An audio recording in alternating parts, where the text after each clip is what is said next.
Class name, ID. ఈ రెండింటిని use చేసుకొని మనం స్టైల్ చేసుకుంటాం. ఇక్కడ మల్టిపుల్ సెలెక్టర్స్ కూడా యూజ్ చేసుకోవచ్చు మనం. సపోజ్ హెడ్డింగ్ ఉంది, కామా పెట్టేసి సేమ్ రెండింటికి ఒకటే ప్రాపర్టీ రావాలనుకుంటున్నాను. కామా పెట్టేసి ఇక్కడ దాన్ని పెడితే రెండింటికి అసైన్ అయిపోద్ది. డాట్ హెడ్డింగ్ అనే క్లాస్ నేమ్కి టెక్స్ట్ అలైన్ సెంటర్ వచ్చింది. హ్యాష్-ట్యాగ్ హెడ్డింగ్ ఐడి అనే ఐడికి కూడా టెక్స్ట్ అలైన్ సెంటర్ వచ్చింది. మళ్ళీ ఇండివిజువల్గా హెడ్డింగ్ ఐడికి రాసుకోవచ్చు.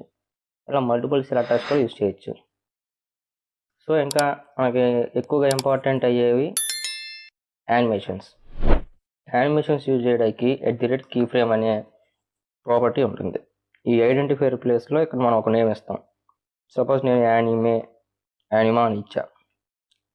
ఇక్కడ యానిమేషన్లో మనం 0% నుంచి 100% వరకు, అంటే సపోజ్ 100 సెకండ్స్ ఉంటే ఫస్ట్ 0 సెకండ్ల నుంచి 20 సెకండ్స్లోపు ఏం జరగాలి, అలా 100 సెకండ్స్లోపు రాసుకోవచ్చు.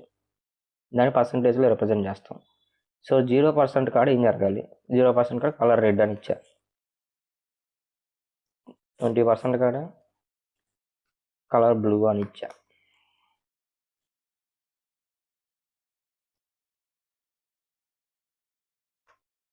అలాగే 40కి ఇచ్చా, 60కి ఇచ్చా, 80కి ఇచ్చా, 100కి ఇచ్చా.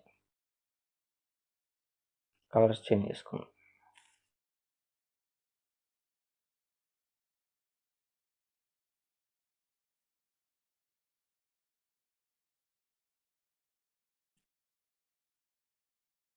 సో ఇప్పుడు మనం యానిమేషన్ అనే కీ ఫ్రేమ్ని క్రియేట్ చేసాం. ఈ కీ ఫ్రేమ్ని మనం దీనికి అప్లై చేయాలనుకున్నాం. యానిమేషన్ నేమ్ ఇక్కడ ఏమి ఇచ్చాం, యానిమా. యానిమేషన్ డ్యూరేషన్ ఎంత టైంలో జరగాలి, 1 second. Animation hydration count infinite. చూడండి బ్లింక్ అవుతున్నట్టు ఉంటుంది.